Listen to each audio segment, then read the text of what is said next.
Shalom, selamat sore Bapak Ibu Saudara yang terkasih dalam nama Tuhan Yesus Kristus. Ada sukacita pada sore hari ini. Kembali kita datang pada ibadah Jumat Agung sore hari ini. Saya percaya dan yakin untuk setiap Bapak Ibu Saudara setiap Jumatnya tidak hadir, yang mungkin tidak bersama dengan kita semua, yang mungkin sedang melakukan ibadah online di rumahnya masing-masing, ada hadirat Tuhan di tengah-tengah kita. Mari kita mempersiapkan waktu kita, mari kita mendedikasikan waktu kita, mendedikasikan komitmen kita untuk boleh kita sungguh-sungguh mengundang Tuhan, untuk boleh kita sungguh-sungguh mengundang Roh Kudus hadir dalam hati kita, dalam keluarga kita, dalam rumah kita. Saya percaya Mazmur 91 nyata dalam kehidupan Bapak Ibu Saudara dan boleh menjadi terang, kekuatan bagi kita dalam melangkah. Seperti rema pada sore hari ini, Mazmur pasal 91, dalam lindungan Allah, orang yang duduk dalam lindungan yang maha tinggi dan bermalam dalam naungan yang maha kuasa akan berkata kepada Tuhan, tempat perlindunganku dan kubu pertahananku, Allahku yang kupercayai. Sungguh dialah yang akan melepaskan engkau dari jerat penangkap burung dan penyakit sampar yang busuk. Dengan kepaknya ia akan melindungi engkau, di bawah sayapnya engkau akan berlindung. Kesetiaannya ialah perisai dan pagar tembok. Engkau tak usah takut terhadap kedahsyatan malam, terhadap panah yang terbang di waktu siang, terhadap penyakit sampar yang berjalan di dalam gelap, terhadap penyakit menular yang mengamuk di waktu petang. Walau 1000 rebah di sisimu dan 10.000 rebah di sebelah kananmu, tetapi itu tidak akan menimpamu. Engkau hanya menontonnya dengan matamu sendiri dan melihat pembalasan terhadap orang-orang fasik. Saya percaya kita semua yang ada di tempat ini, kita dimenangkan, kita merasakan kasih Tuhan, dan kita boleh bersama-sama merenungkan kembali pengorbanan Tuhan di atas kayu salib. Saya mengajak untuk semua Bapak Ibu Saudara maupun murid sekolah minggu, kita membuka hati kita bersungguh-sungguh. Sebagai pujian pada sore hari ini, Dia Yesus telah mati bagiku, Dia Tuhan menyelamatkan hidupku. Bagi Dia segala pujian, hormat serta syukur sampai selama-lamanya.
Sidang Jumat dimanapun kita semua berada, kita akan pujikan pujian ini, kita akan bawa pujian ini ke dalam hadirat Tuhan, jadi persembahan yang harum, jadi korban persembahan yang berkenan bagi kemuliaan nama Tuhan. Sungguh-sungguh hanya bagi Dia, hanya bagi Tuhan kemuliaan di tempat yang maha tinggi. Dia Yesus telah mati bagi kita.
pujian semata, tapi benar-benar menjadi ungkapan syukur kami, ungkapan dari hati kami bahwa Engkau satu-satunya Tuhan yang layak menerima pujian, hormat dan kuasa. Dalam tangan Tuhan, dalam hadirat Tuhan, kami menyerahkan ibadah kami pada sore hari ini Tuhan. Saya masih mengajak Bapak Ibu Saudara jemaat sekalian untuk boleh merenungkan pengorbanan Tuhan di atas kayu salib. Seharusnya kita yang ada di situ, tetapi Tuhan dengan kasih-Nya Dia menggantikan kita dengan kasih yang luar biasa. Dia mengorbankan dirinya untuk ada di kayu salib. Apakah pada sore hari ini kita sudah sungguh-sungguh memberikan hidup kita untuk memuliakan nama Tuhan? Apakah kita sudah sungguh-sungguh memberikan komitmen kita? Apakah kita sudah dengan sungguh-sungguh, Tuhan ini hidup kami, Tuhan ini komitmen kami, Tuhan ini keluarga kami. Sudahkah kita membawa keluarga kita? Mungkin beberapa minggu ini kita gak bisa ke gereja. Sudahkah kita membangun mesbah Tuhan dalam keluarga kita? Sudahkah kita mengundang Tuhan hadir dalam keluarga kita, dalam hidup kita, dan dalam hati kita? Mari kita meninggalkan hal yang saat ini masih membuntuti kita, saat ini masih menjadi bumerang, membuat kita jauh dari Tuhan, membuat kita, Tuhan aku bisa melalui ini, Tuhan aku sanggup, Tuhan aku mampu. Mari kita menyalipkan itu semua. Kita renungkan bersama-sama. Kita ajak keluarga kita duduk bersama. Kita ajak orang tua kita, ayah kita, ibu kita, bahkan orang yang mungkin pernah melukai kita. Kita bawa mereka pada sore hari ini untuk boleh kita salibkan bersama-sama. Dan benar Tuhan, kami mengundang Tuhan hadir dalam hati kami, dalam mesbah keluarga kami pada sore hari ini. Tidak hanya dengan perkataan. Mari kita taruh handphone kita taruh semua yang mungkin mengganggu kita pada sore hari ini.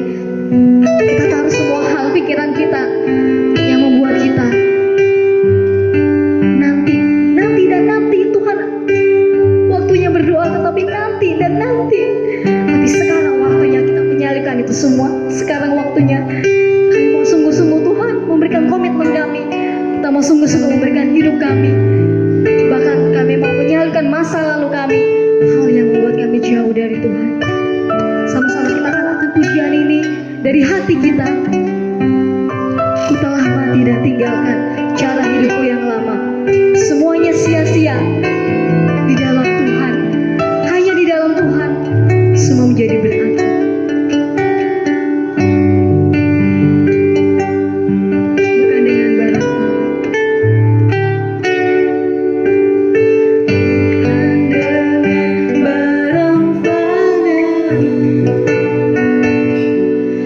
Kau memberi ku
kasih karunia Tuhan.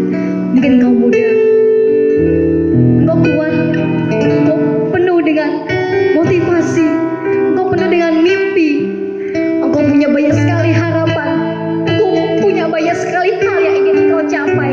Tetapi apakah Engkau benar-benar menaruh itu di dalam Tuhan? Apakah benar-benar Engkau menyerahkan semuanya ke dalam nama Tuhan Yesus?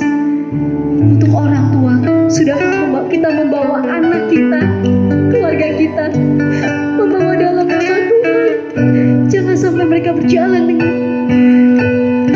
pikirannya sendiri, tapi kiranya sungguh-sungguh berjalan bersama Tuhan, mengawali hari dengan Tuhan, mengawali keluarga dengan Tuhan. Dan semua karena kasih karunia Tuhan. Kita renungkan kembali pujian ini. Ku telah mati dan tinggalkan. Sungguh-sungguh kita imani, sungguh-sungguh kita lakukan pada sore hari. Ku telah mati dan tinggalkan cara hidupku yang lalu.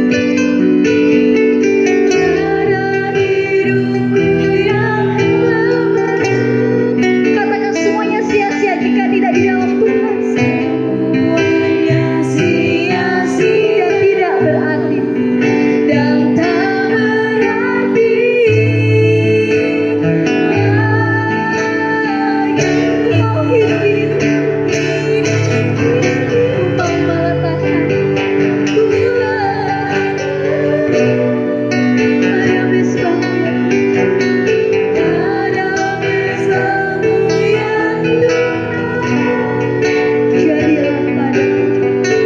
yang jadilah padaku seperti yang kau ingini. Kita sungguh-sungguh lagi, kita boleh angkat pujian ini. Ku telah mati. Kau meninggalkan Tuhan. Hal yang menyakiti hati Tuhan, hal yang menyakiti hati kedua orang tua kami, hal yang menyakiti hati orang yang kami kasih Tuhan. Tuhan ampuni kami, salibkan hal yang membuat kami jauh dari Tuhan. Sungguh-sungguh Tuhan, kami ingin mengenang perjalanan salib Tuhan, jalan Via Dolorosa pada sore hari ini menjadi perubahan yang luar biasa yang kami alami dalam hidup kami. Jadi suatu perubahan yang boleh-boleh kami persembahkan untuk kemuliaan nama Tuhan. Jadi perubahan yang boleh dilihat oleh setiap orang bahwa Tuhan hadir dalam hati kami, bahwa Tuhan hadir dalam hidup kami. Terima kasih Tuhan Yesus. Terima kasih Tuhan. Amin Yesus. Yang kau ingini. Sekali lagi Tuhan, kami menyerahkan setiap ucapan syukur kami, permohonan kami, setiap hal yang ingin kami bawa dalam hadirat Tuhan pada sore hari ini. Sungguh-sungguh Engkau ubahkan hidup kami Tuhan. Sungguh-sungguh Tuhan mengubahkan hati kami menjadi persembahan yang harum, menjadi anak Tuhan yang boleh Engkau pakai dalam keluarga kami, anak Tuhan yang boleh berbuah, anak Tuhan yang boleh berdampak, dan anak Tuhan yang boleh menjadi berkat bagi siapapun di tengah kehidupan saat ini. Dalam nama Tuhan Yesus, kami menyerahkan doa ini ke dalam nama Tuhan. Haleluya Bapa. Bersama yang percaya katakan amin. Kita akan mempersiapkan hati pikiran kita untuk mempersiapkan firman Tuhan yang akan disampaikan oleh pendeta muda Sugi Purnomo. Pada kaki salib kita akan pujikan pujian ini. Sungguh-sungguh bahwa air hayat Golgota, pancaran yang agung, salib Tuhan kita muliakan. Kita akan pujikan bait pertama dan kedua.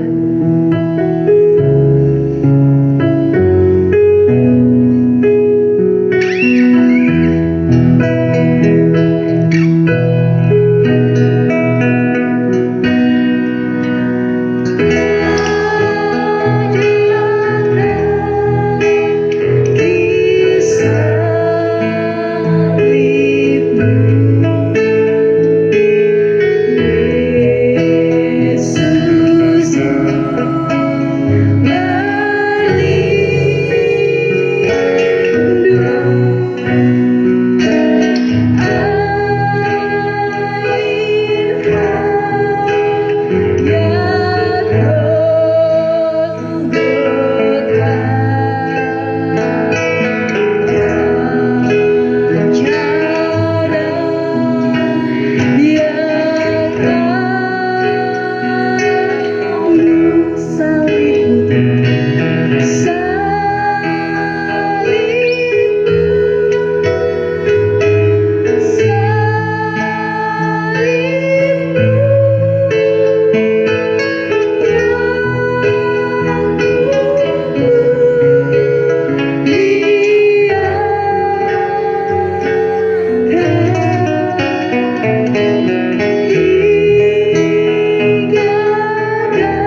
sore seluruh sidang jemaat Tuhan yang terkasih, mari kita tundukkan kepala, kita berdoa sebelum kita mendengarkan firman Tuhan.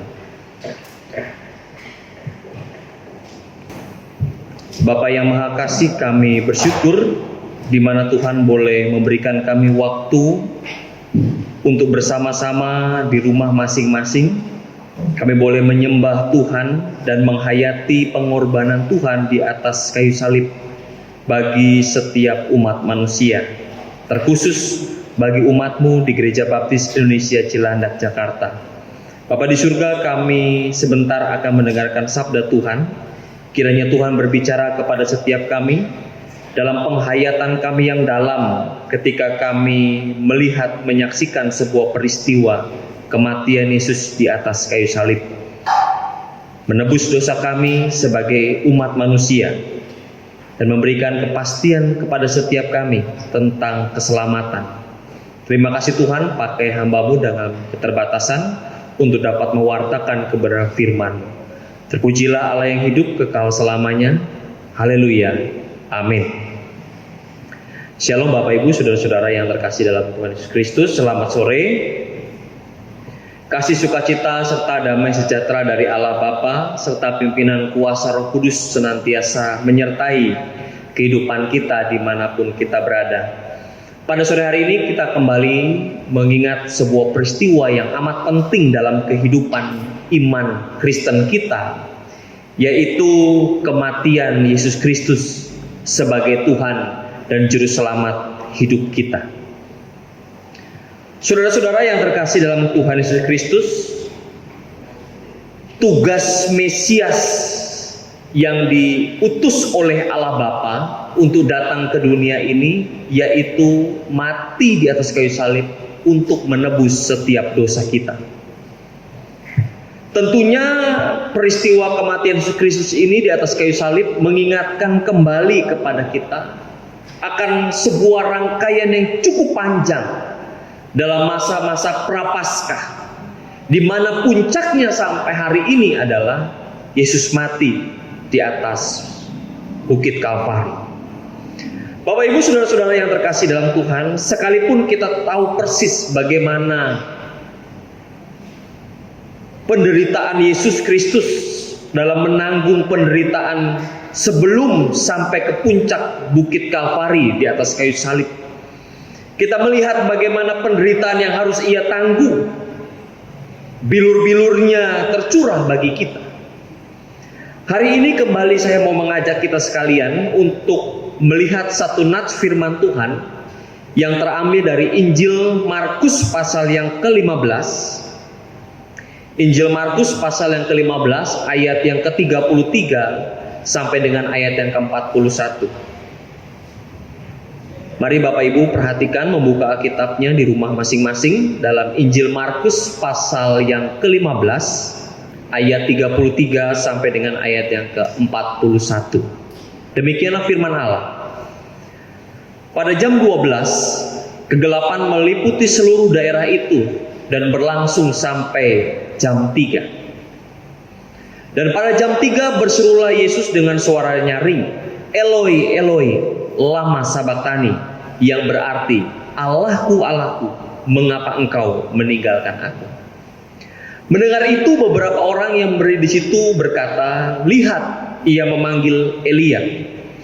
Maka datanglah seorang dengan bunga karang, mencelupkannya ke dalam anggur asam, lalu mencucukkannya pada sebatang bulu dan memberi Yesus minum serta berkata, baiklah kita tunggu dan melihat apakah Elia datang untuk menurunkan dia. Lalu berserulah Yesus dengan suara nyaring dan menyerahkan nyawanya. Ketika itu tabir bait suci terbelah dua dari atas sampai ke bawah. Waktu kepala pasukan yang berdiri berhadapan dengan dia melihat matinya demikian, berkatalah ia, sungguh orang ini adalah anak Allah. Ada juga beberapa perempuan yang melihat dari jauh, di antaranya Maria Magdalena, Maria ibu Yakobus muda dan Yoses serta Salome. Mereka semuanya telah mengikut Yesus dan melayaninya waktu ia di Galilea. Dan ada juga di situ banyak perempuan lain yang telah datang ke Yerusalem bersama-sama dengan Yesus. Jemaat Tuhan yang dikasihi oleh Tuhan Yesus Kristus, peristiwa kematian Yesus di atas kayu salib merupakan sebuah puncak daripada perjalanan kehidupannya selama 33 tahun 6 bulan selama ia ada dan hidup di dunia. Tentunya dalam berbagai pergumulan Yesus sendiri telah menyerahkan segala sesuatunya untuk mewujudkan misi Mesias di muka bumi ini. Kita tahu persis ketika ia berdoa di malam hari di Taman Getsemani, dia berkata, "Ya Bapa, kalau boleh biarlah cawan ini berlalu daripadaku." Artinya Yesus sendiri sudah tahu persis apa yang akan ia tanggung di dalam menyelesaikan tugas dan tanggung jawabnya sebagai seorang juru selamat di dunia. Ia tahu persis bagaimana sebuah peristiwa yang tidak akan bisa digambarkan oleh siapapun juga dan tidak bisa ditanggung oleh siapapun juga selain oleh Yesus Kristus.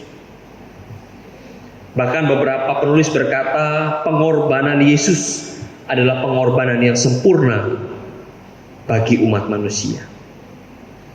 Tema pemberitaan firman Tuhan pada sore hari ini berjudul Love for Life. Kasih untuk sebuah kehidupan. Bapak Ibu saudara-saudara yang terkasih dalam Tuhan, kalau Allah tidak mengasihi manusia, kalau Allah tidak menganugerahkan putranya yang tunggal bagi umat manusia, tentunya kita tidak akan pernah mengalami yang namanya kehidupan kekal bersama dengan Yesus Kristus.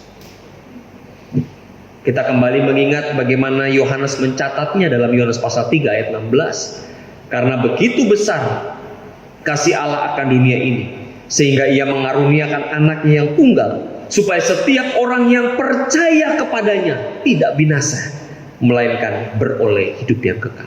Tentunya Bapak Ibu saudara-saudara, ini adalah dasar utama kenapa Allah berani mengambil sebuah tindakan untuk mengutus putranya yang tunggal. Karena ia mengasihi kita, supaya kita memperoleh kehidupan setelah mengalami kematian. Ketika kita melihat perikop dari Markus pasal 15 ini, kita melihat satu sisi fakta yang benar dan akurat, bahwa seluruh manusia pada hakikatnya akan mati. Yesus sendiri sebagai manusia sejati, ia pun mengalami hal yang sama, yaitu kematian. Tetapi yang membedakannya adalah nanti kita saksikan dalam Minggu Paskah. Kita sebagai manusia biasa tentunya akan mati dan juga akan mengalami yang namanya kebangkitan. Tetapi tentunya ketika kita melihat bahwa nanti ketika Yesus datang kali kedua menjemput kita, sangkakala dibunyikan kebangkitan tubuh orang-orang kudus akan dibangkitkan. Tetapi berbeda dengan Yesus. Yesus dibangkitkan oleh Allah seperti firman Tuhan mengatakan 3 hari setelah ia dikuburkan, ia bangkit dari antara orang mati.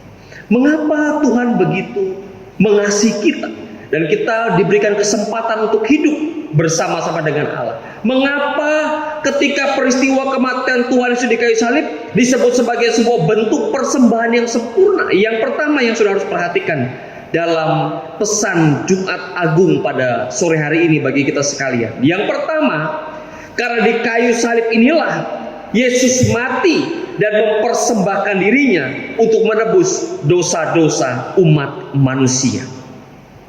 Ayat 37 dalam Injil Markus pasal 15 tadi kita telah perhatikan dan sudah telah mendengar bersama-sama. Saya akan bacakan kembali. Lalu berserulah Yesus dengan suara nyaring dan menyerahkan nyawanya. Ayat 37 jelas berkata seperti yang juga dicatat oleh Injil-Injil yang lain. Bahkan di Injil Lukas pasal 23 ayat 46 berkata, "Ya Aba, ya Bapa, ke dalam tanganmu lah kuserahkan nyawaku." Artinya memang Yesus mati benar-benar menjadi korban, mempersembahkan dirinya untuk menebus setiap dosa-dosa umat manusia. Peristiwa yang penting yang perlu kita perhatikan bersama-sama adalah bagaimana Yesus sendiri telah mempersembahkan nyawanya sebagai persembahan yang sempurna. Kalau kita melihat dalam konsep perjanjian lama, khususnya di kitab Imamat, peraturan-peraturan yang telah ditulis itu menunjuk bahwa ketika umat Tuhan ingin datang kepada Tuhan atau beribadah kepada Tuhan, ketika mereka berdosa, mereka harus mempersembahkan yang namanya hewan-hewan untuk dikorbankan sebagai pendamaian. Dan itu akan terus-menerus dilakukan. Berbeda halnya dengan konsep perjanjian baru, di mana kita saat ini bersama-sama menikmati anugerah Tuhan Yesus, di mana Ia telah mengorbankan dirinya sekali untuk selama-lamanya. Jadi Bapak Ibu, kalau kita perhatikan juga Roma pasal 5 yang ditulis oleh Rasul Paulus, dia berkata begini, Roma pasal 5 ayat 5 sampai 8. Dan pengharapan tidak mengecewakan, karena kasih Allah telah dicurahkan di dalam hati kita oleh Roh Kudus yang telah dikaruniakan kepada kita. Karena waktu kita masih lemah, Kristus telah mati untuk kita orang-orang durhaka pada waktu yang ditentukan oleh Allah. Sebab tidak mudah seorang mau mati untuk orang yang benar, tetapi mungkin untuk orang yang baik ada orang yang berani mati. Akan tetapi Allah menunjukkan kasih-Nya kepada kita oleh karena Kristus telah mati untuk kita ketika kita masih berdosa. Paulus sendiri dengan tulisannya dengan begitu gamblang ingin menyatakan kepada kita bahwa Allah menunjukkan kasih-Nya kepada umat manusia ketika kita masih dalam keadaan berdosa. Kalau begitu pendeta, setelah kita terima Yesus sebagai Tuhan dan Juru Selamat, kita akan kebal dosa. Ya, kita tidak akan lagi bisa berbuat dosa. Ya. Saudara, yang perlu kita perhatikan bersama-sama, ketika Tuhan Yesus mati untuk kita yang keberadaan kita dalam berdosa, bukan berarti orang Kristen, orang percaya kebal terhadap dosa. Karena kita masih ada dalam sangkar, kalau saya bilangnya, sangkar jasmani. Firman Tuhan mengatakan roh memang penurut, tetapi daging lemah. Artinya orang Kristen bukannya kebal terhadap dosa, tetapi ketika kita telah menerima anugerah Tuhan, selayaknya kita tidak lagi memberikan tameng bahwa anugerah itu adalah bagian daripada penebusan dosa. Sehingga kita dengan sesuka hati kita dapat melakukan atau berbuat dosa. Tetapi ketika kita telah menerima anugerah keselamatan, Yesus mati di atas kayu salib untuk menebus dosa kita, disitulah kita harus mengerti betul bahwa kematian Tuhan untuk menebus dosa kita, sehingga kita benar-benar tidak lagi mau untuk terlibat di dalam dosa.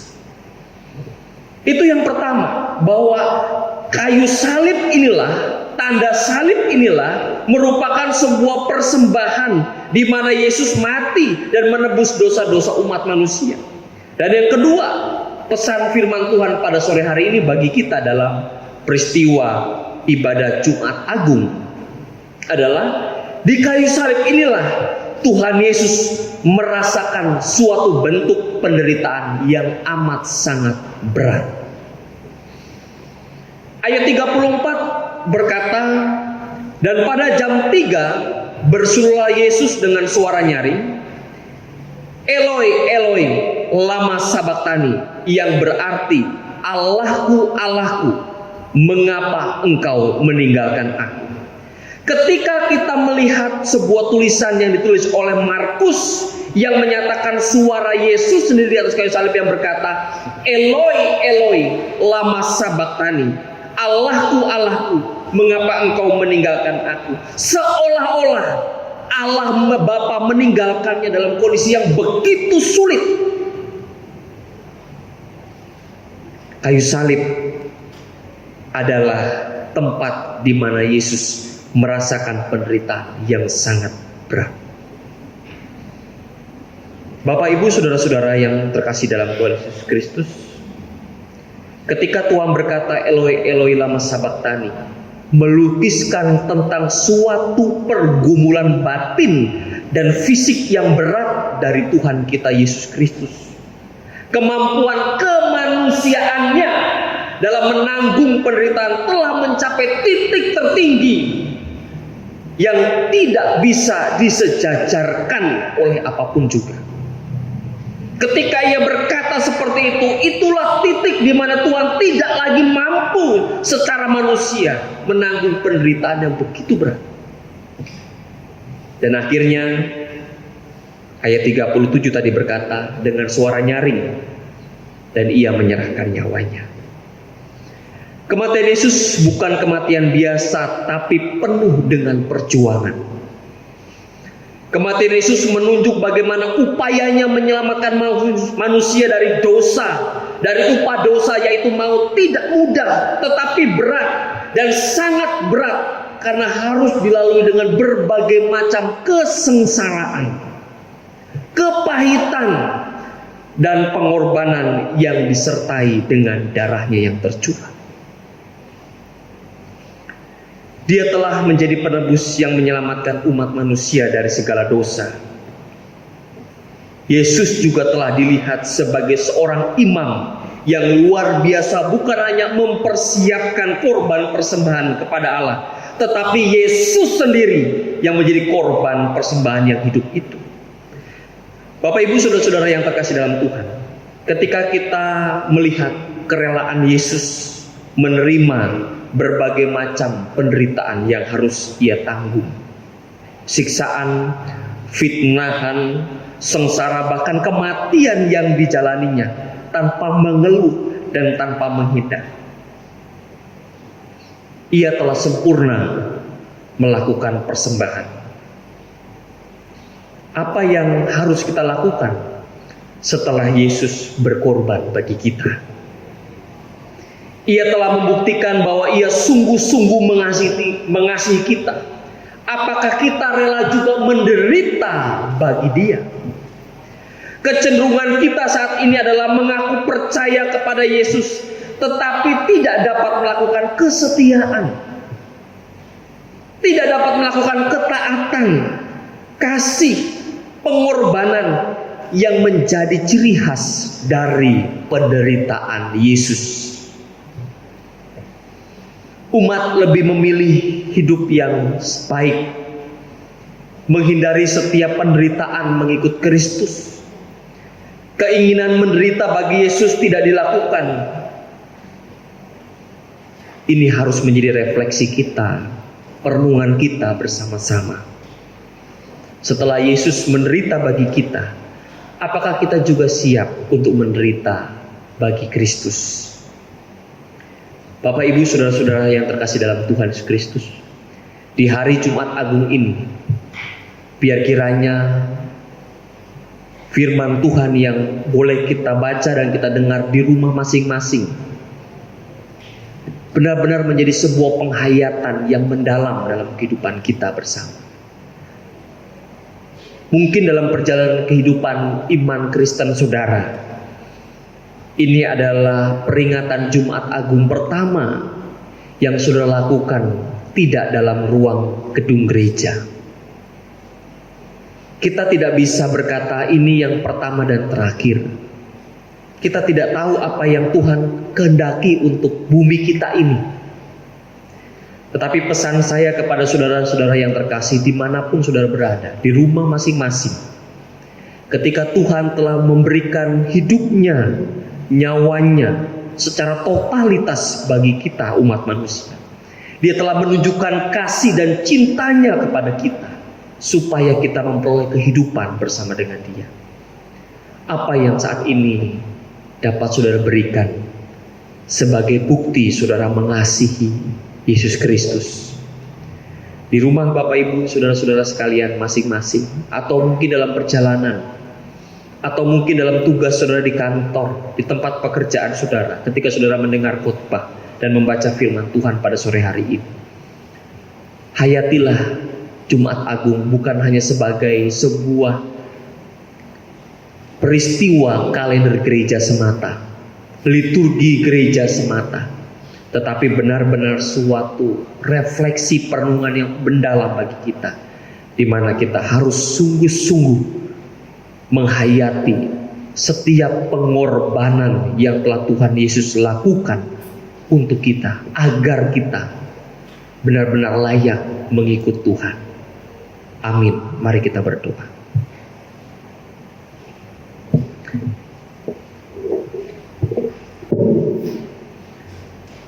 Setelah kami diberikan kesempatan oleh Tuhan mendengarkan firman-Mu yang hidup,